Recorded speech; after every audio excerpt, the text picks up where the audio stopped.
तरकीब काम कर गई। लकी का चेहरा सांस रोकने के कारण नीला पड़ने लगा था। आखिरकार उसने एक लंबी सांस छोड़ी, क्योंकि अगर वो और देर करता तो बेहोश हो जाता। सामने वाला ज़ोंबी उसे अजीब नजरों से देख रहा था, जैसे वो ये समझ नहीं पा रहा था कि लकी अचानक उसके पीछे कैसे आ गया। ज़ोंबी ने अपनी जंग लगी तलवार नीचे कर दी और उस पर हमला नहीं किया।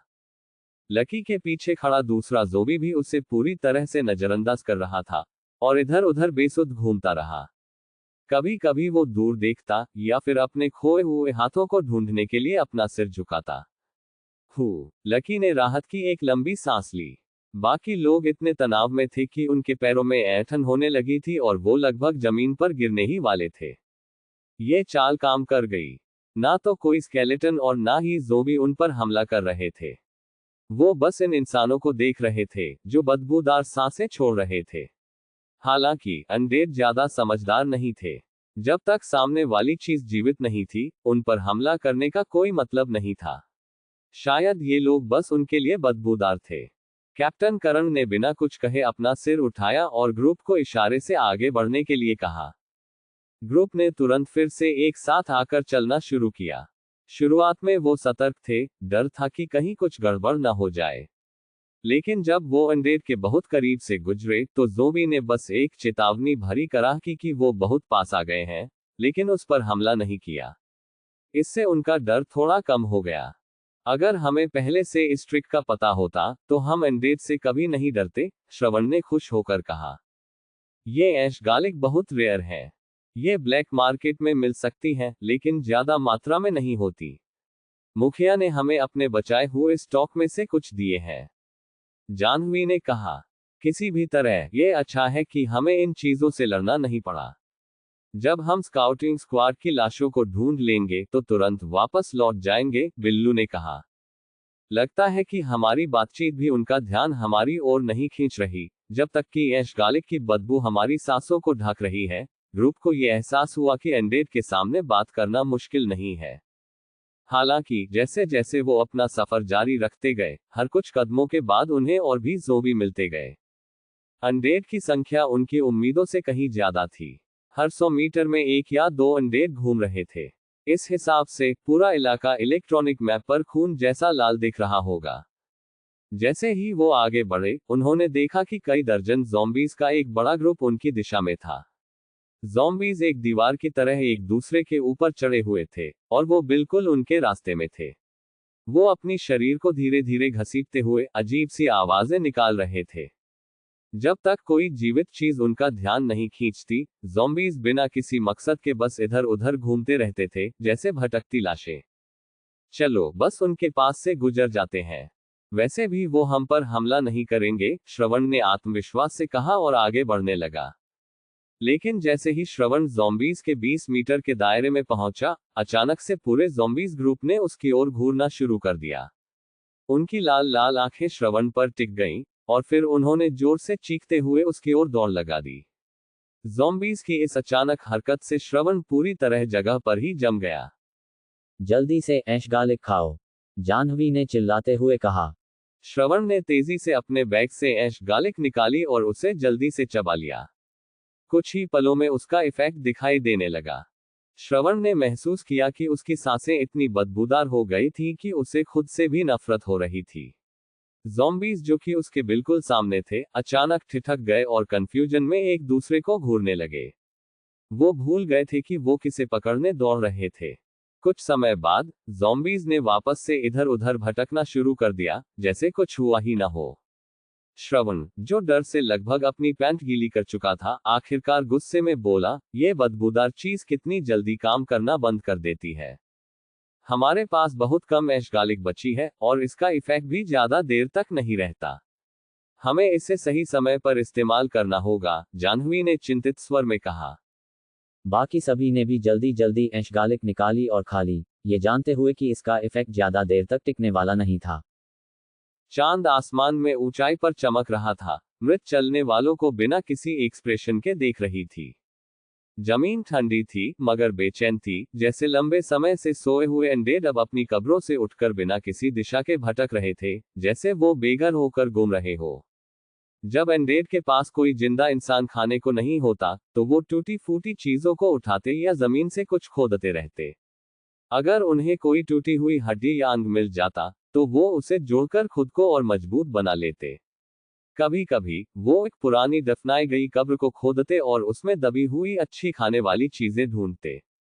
वहां कुछ साल बिताकर हो सकता है कि वो और भी ताकतवर एंडेड में बदल जाएं। इस सफर के दौरान ग्रुप ने जीवन के उतार चढ़ाव का सामना किया था। उन्हें ये समझ नहीं आ रहा था कि ये भयानक क्रिएचर उनके संसार में क्यों और कैसे है। अचानक उनके आगे एक लहर की तरह कुछ उभरने लगा। चांदनी में काले मिट्टी की धूल उड़ने लगी। ये लहर मृत शरीरों, फटे कपड़ों और आसपास के ज़ोंबीज़ को अपनी ओर खींच रही थी। पूरी जमीन जोर से हिलने लगी और तभी एक विशालकाय हाथी जैसा बलशाली एंडेड जमीन से बाहर निकलने लगा। एंडेड ने मिट्टी से अपना सिर बाहर निकाला और उसके मजबूत मांसपेशियों ने ऐसी शक्ल बनाई जैसे वो आर्मर प्लेट्स हों जिन्हें तोड़ पाना नामुमकिन हो। इसके हाथ पैर मोटे और मजबूत थे। कुल मिलाकर इसके 4 हाथ पैर थे, जिनमें से 2 हाथ खून से सने हुए कुल्हाड़ी जैसे दिख रहे थे। बाकी के 2 हाथ लंबे तलवार जैसे थे। जब ये अपने हथियारों को हवा में लहराता तो ऐसा लगता जैसे किसी मांस काटने वाली मशीन से सामना हो गया हो। ये तो अनडेड जनरल है, श्रवण ने चौंकते हुए कहा। क्या ये हमारे पीछे था? या फिर शायद हम अभी इसकी सीमा में ही हैं? जैसे ही ग्रुप ने इस भयानक क्रिएचर को देखा, सभी लोग धीरे धीरे पीछे हट गए। इस अनडेड जनरल की वजह से पहली बार उनकी टीम लगभग खत्म हो चुकी थी, और अब ये डरावना क्रिएचर फिर से उनके सामने खड़ा था। घबराओ मत, हमने ऐश गालिक खाया है, ये हमें नोटिस नहीं करेगा। बस कोई हिलेगा नहीं। मुखिया ने बताया था कि वॉरियर क्लास अनडेड की सुनने की शक्ति बहुत तेज होती है। वो हमारे हलचल से पहचान सकते हैं कि हम अनडेड हैं या नहीं।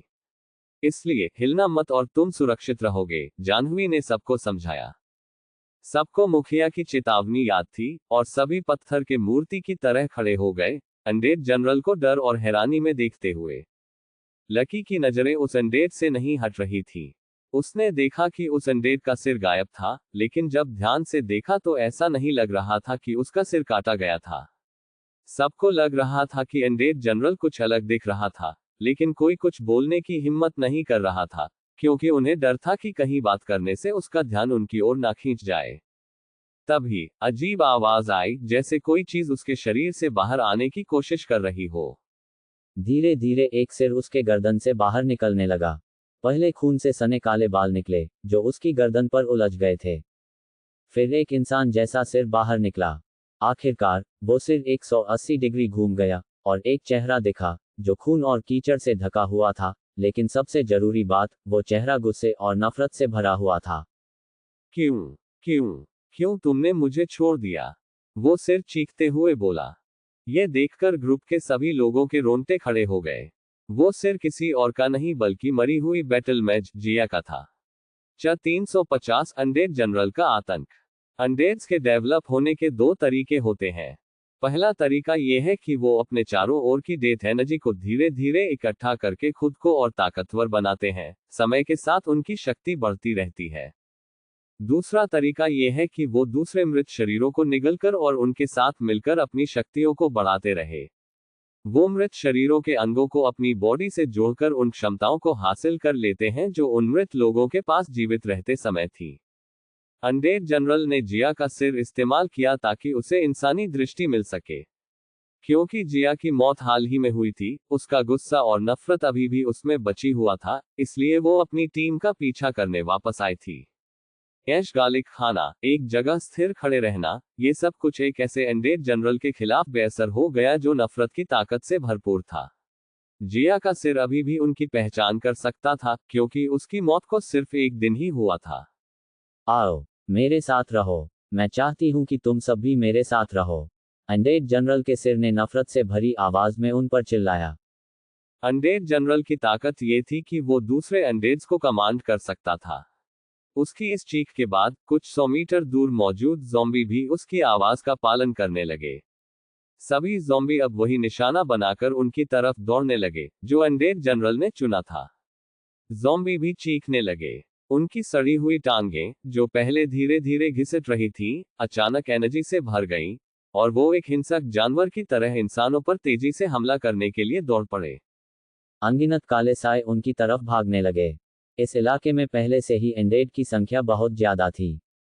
पूरा इलाका हिलने लगा, जैसे कुछ भयानक हो रहा हो। एंडेड पूरी तरह से उग्र हो गए थे, और इन 8 सोल्जर्स के बीच फंसे हुए लोग अब उनके लिए सबसे ताज़ा शिकार बन गए थे। भागो, जल्दी! करण की आवाज गूंज उठी। अनडेड की संख्या पहले से कहीं ज्यादा थी, और उनमें से एक अनडेड जनरल, जो नफरत से भरा हुआ था, उनकी जान का दुश्मन बन चुका था। उनके पास इनसे लड़ने का कोई मौका नहीं था। 8 सोल्जर्स पूरी ताकत से भागने लगे, लगातार अपने मैजिक का इस्तेमाल करते हुए। कुछ खतरनाक फ्यूरी फिस्ट समन कर रहे थे, तो कुछ टॉर्नेडो उड़ा रहे थे। उनके जादुई हमलों से ज़ोबीज हवा में उड़ने लगे, खून और गंदा तरल हर तरफ फैल रहा था, लेकिन ज़ोबीज बिना रुके उनका पीछा कर रहे थे।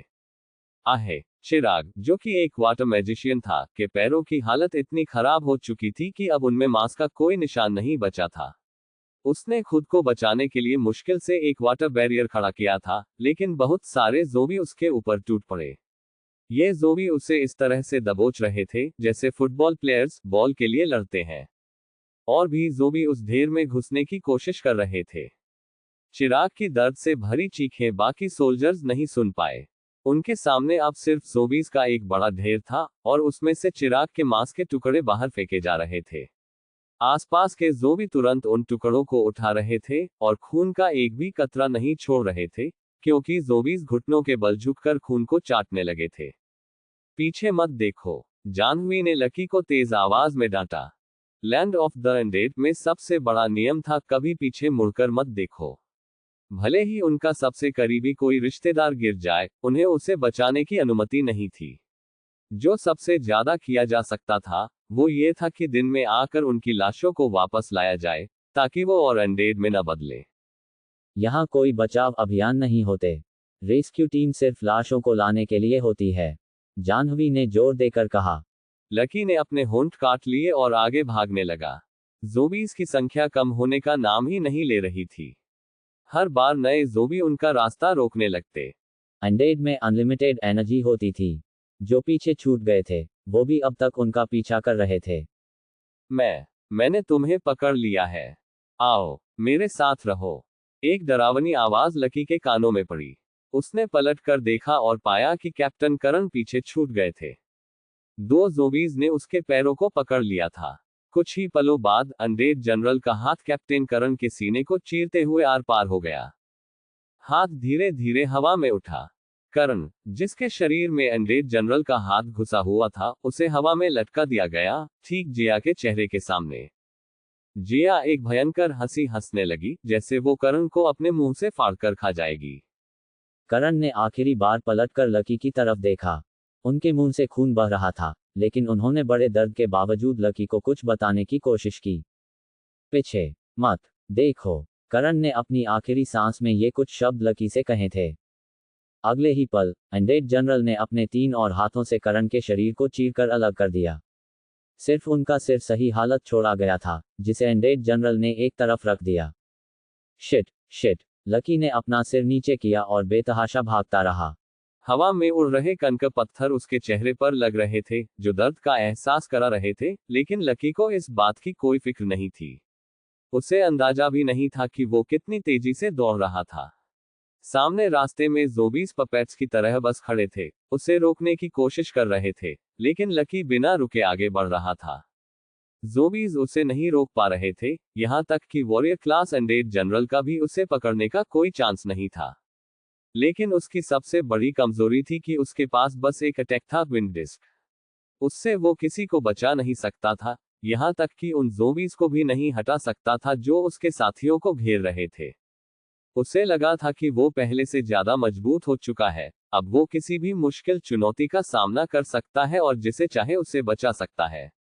लेकिन हकीकत ये थी कि वो अब भी उतना ही कमजोर था, और बस भागना ही उसकी इकलौती ताकत थी। काश भाई आरव यहाँ होता। वो अपने सबसे शक्तिशाली डेस्ट्रक्टिव स्पेल्स का इस्तेमाल करके सारे ज़ोंबीज को खत्म कर देता। यहाँ तक कि वो अनडेड जनरल को भी खत्म करने का तरीका ढूंढ लेता, लेकिन अपने एक भी साथियों को मारने नहीं देता। लकी को एहसास हुआ कि 2 एलिमेंट्स काफी नहीं थे अनडेड से लड़ने के लिए। अब उसे एडवांस्ड मैजिशियन बनने की सबसे ज्यादा जरूरत महसूस हो रही थी। अगर वो एडवांस्ड मैजिशियन होता तो उसके पास 3 एलिमेंट्स होते। कम से कम उसके पास कुछ स्पेल्स होते जिससे वो ज़ोंबी से लड़ सकता था। वो एडवांस्ड स्पेल्स कास्ट कर सकता था, जैसे eyes of the rock demon, petrify और विंड एलिमेंट की विंड विंग्स का इस्तेमाल करके। कम से कम वो एक काय की तरह नहीं भाग रहा होता। लकी, उस तरफ मत जाओ, जाह्नवी ने चिल्लाकर चेतावनी दी। लकी ने तुरंत खुद को संभाला और देखा कि उसके सामने की जमीन तेजी से धंस रही थी। पहले जमीन कमजोर होने लगी, फिर धीरे धीरे जमीन धंसने लगी। ऐसा लग रहा था जैसे नीचे कुछ खोखला था। अचानक पतली जमीन की परत टूट गई और एक गहरा पिच ब्लैक गड्ढा दिखाई दिया। ज़ोंबीज भी उस जमीन पर थे और जैसे ही गड्ढा खुला वो सब उसमें गिरने लगे। चांद की रोशनी बमुश्किल उस गहरे गड्ढे की दीवारों पर चमक रही थी। आधा हिस्सा दिखाई दे रहा था, बाकी हिस्सा पूरी तरह अंधेरे में डूबा हुआ था। ज़ोंबीज की गिरने की चीखें चारों तरफ गूंज रही थी। अचानक अनडेड की तेज चीखें उस गड्ढे से उठने लगी और साथ ही जमीन तेजी से कांपने लगी। ये क्या है? लकी ने हैरानी से सोचा। लकी अचानक रुक गया, गड्ढे के बिल्कुल किनारे पर। उसकी स्पीड इतनी ज्यादा थी कि वो लगभग गड्ढे में गिरने ही वाला था। उसने नीचे देखा और उसकी आंखों के सामने जिंदगी का सबसे खतरनाक दृश्य था। CH-351 dark Abies. नीचे कई सारी लाल आंखें चमक रही थी, जो इतनी खतरनाक और डरावनी थी कि किसी के भी शरीर पर गूसेबम्प्स आ जाएं। ये लाल आंखें तारों की तरह खूबसूरत नहीं थीं, बल्कि अनगिनत ज़ॉम्बीज की थीं, जो एक दूसरे पर चढ़े हुए थे, अपने शिकार को घूरते हुए, खतरनाक और जंगली निगाहों से। गड्ढे के अंदर बहुत अंधेरा था, फिर भी लकी को उसमें अनगिनत शरीर और अंग दिख रहे थे, जो एक दूसरे पर रेंग रहे थे। ऐसा लग रहा था जैसे पूरा गड्ढा ज़ॉम्बीज से भरा हुआ हो, जो मूविंग माउंटेन्स की तरह ऊपर नीचे हो रहे थे। गड्ढे के अंदर मिट्टी का कोई नामोनिशान नहीं था। हर जगह बस ज़ॉम्बीज ही ज़ॉम्बीज थे। लकी का सिर चकरा रहा था, क्योंकि ये नज़ारा उसकी सोच से परे था। वो ज़ॉम्बीज जो पहले से गड्ढे के किनारे पर थे, अब पानी के बूंदों की तरह उसमें गिर चुके थे। वो पूरी तरह बाकी अनडेड के बीच गायब हो गए। हजारों नहीं, बल्कि दसियों हजार। इतनी बड़ी तादाद में अनडेड एक ही गड्ढे में इकट्ठा थे। ये नज़ारा किसी बुरे सपने जैसा था, जैसे किसी ने 18 मंजिलों वाली नर्क का दरवाजा खोल दिया हो, जहां अनगिनत आत्माएं असीम दर्द और यातना सह रही हो। उस गड्ढे से उठती उनके गुस्से और नफरत की भयंकर एनर्जी ने हवा में काले धुएं का एक विशाल फव्वारा बना दिया था, जो आसमान तक पहुंच रहा था। लकी गड्ढे के बहुत करीब खड़ा था। बस कुछ कदम और वो उस भयानक गड्ढे में गिर जाता। अब उसे एहसास हुआ कि वो अनडेड जनरल से कटकर मरना ज्यादा बेहतर समझेगा, बजाय इस ज़ॉम्बीज से भरे गड्ढे में गिरने के। ये तो सीधे नर्क में गिरने जैसा था। लकी के पास अब कोई भागने का रास्ता नहीं था। एक तरफ अनडेड जनरल था और दूसरी तरफ ज़ॉम्बीज से भरा हुआ गहरा गड्ढा। उसे समझ नहीं आ रहा था कि क्या करे। जिया का सड़ा हुआ चेहरा, उसकी लंबी, घिनौनी जीभ लहराते हुए उसकी तरफ बढ़ रहा था, जैसे वो उसका खून पी जाना चाहती हो। अनडेड जनरल तेजी से उसकी ओर आ रहा था। लकी ने अपने दांत कसकर बंद कर लिए। उसकी पीठ गड्ढे की ओर थी और उसके सामने अनडेड जनरल था। अब उसके पास अनडेड जनरल से लड़ने के अलावा कोई चारा नहीं था। लेकिन जैसे ही वो अपने जीवन की आखिरी लड़ाई के लिए तैयार हुआ, अचानक अनडेड जनरल ने अपना रास्ता बदल लिया और जाह्नवी की ओर भागने लगा। उसके कानों में एक अजीब और भयानक हंसी गूंजी, जिसने उसे अंदर तक झकझोर दिया। लकी ने पहले कभी ऐसा डर महसूस नहीं किया था।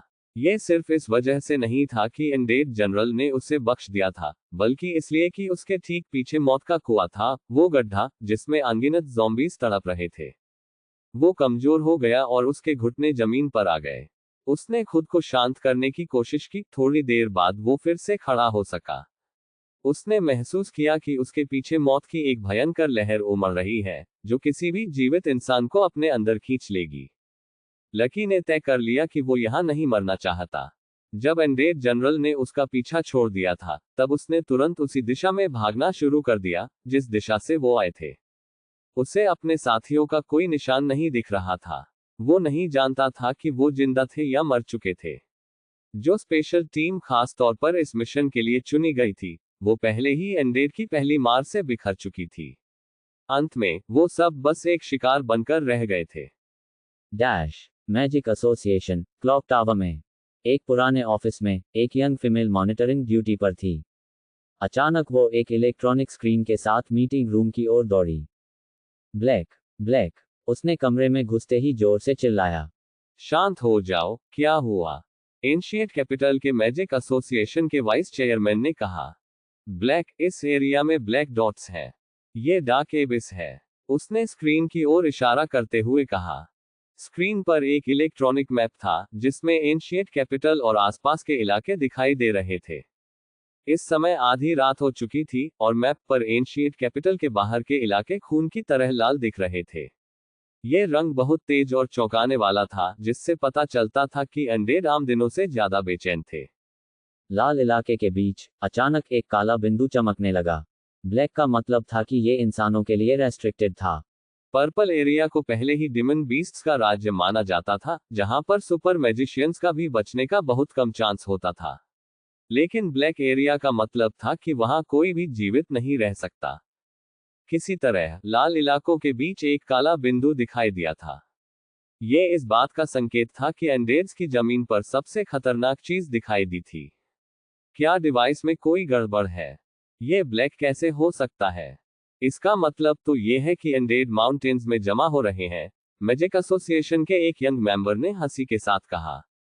लेकिन उसने तुरंत अपनी हंसी रोक ली जब उसने चेयरमैन माधव का सीरियस चेहरा देखा। तुम्हें कुछ भी पता नहीं है? इसका मतलब है कि डार्क एबिस प्रकट हो चुका है। फीमेल ने जवाब दिया, उसकी आवाज डर और घबराहट से कांपने लगी थी। डार्क एबिस, मैंने यहाँ काफी समय से काम किया है, लेकिन मैंने इसके बारे में कभी नहीं सुना। उस यंग मेल ने कंफ्यूजन में कहा। वाइस चेयरमैन माधव ने गहरी सांस लेते हुए कहा, क्या तुमने कहा था कि एरिया ब्लैक तभी होता है जब ज़ॉम्बीज पहाड़ों में जमा हो जाते हैं? हाँ, लेकिन ज़ॉम्बीज कितने भी ज्यादा क्यों ना हो, वो उस लेवल तक नहीं पहुंच सकते, यंग मेल ने जवाब दिया। सच ये है कि डार्क एबिस बिल्कुल वैसा ही दिखता है। इसे 10,000 लाशों का गड्ढा या नरक का एबिस भी कहा जाता है। डिवाइस गलती नहीं करेगा, वाकई में विदेहपुर के पश्चिम में एक डार्क एबिस प्रकट हो चुका है। नहीं, ऐसा नहीं हो सकता। यंग मेल का चेहरा अब सीरियस हो गया था। दूसरे फैक्शंस को तुरंत सूचित करो कि डार्क एबिस प्रकट हो चुका है। अगर ये चीज लैंड ऑफ द अनडेड में दिखाई दी है और हम इसके पीछे का कारण नहीं पता कर पाए, तो ये जगह पूरी तरह से नरक में बदल जाएगी। वाइस चेयरमैन माधव ने सख्ती से कहा। ये आम बात थी कि अनडेड एंशिएंट कैपिटल के आसपास घूमते थे। हजारों सालों से यहाँ के लोग अनडेड के साथ जीने का तरीका सीख चुके थे। लेकिन जब से ड्रिफ्टिंग सैंड रिवर के एबनॉर्मल बिहेवियर ने इस इलाके को अस्थिर कर दिया था, तब से चीजें कंट्रोल से बाहर हो रही थी। अब कई सारे अनडेड सूरज ढलने से पहले ही दिखाई देने लगे थे, और हाई लेवल के क्रिएचर्स इंसानी इलाकों में दिखाई दे रहे थे। एंशिएंट कैपिटल सदियों से मजबूती से खड़ा था, अनडेड के अनगिनत खतरों के बावजूद। यहाँ के लोगों ने खुद को अनडेड के खिलाफ लड़ाई में मजबूत बना लिया था, जो हजारों सालों से चल रही थी। लेकिन अब अनडेड का दिन में दिखाई देना, बेचैन ज़ॉम्बीज और डार्क एबिस का प्रकट होना, इन सब के पीछे जरूर कोई बड़ा कारण छिपा हुआ था। ऐसा कहा जाता था कि विदेहपुर के पास बहने वाली नदी सूर्योदय के समय सबसे साफ होती थी और चाय बनाने के लिए एकदम सही होती थी। सोनम हर सुबह सूरज उगने के समय बिस्तर से उठकर नदी से पानी लेने जाती थी। वो बाल्टियों में पानी भरकर घर लाती और उन्हें टैंकों में डाल देती। उसके पिता को अच्छी चाय बनाने के लिए इस पानी की जरूरत होती थी, और नहाने के लिए भी यही पानी इस्तेमाल किया जाता था। आज के दिन भी वो हमेशा की तरह पानी लेने गई थी। हालांकि उसे दूर से ज़ॉम्बीज की चीखें सुनाई दे रही थीं, लेकिन वो डरी नहीं। जब वो पानी भरने वाली थी, तब उसने देखा कि पानी लाल हो गया था। पानी से खून की गंध आ रही थी।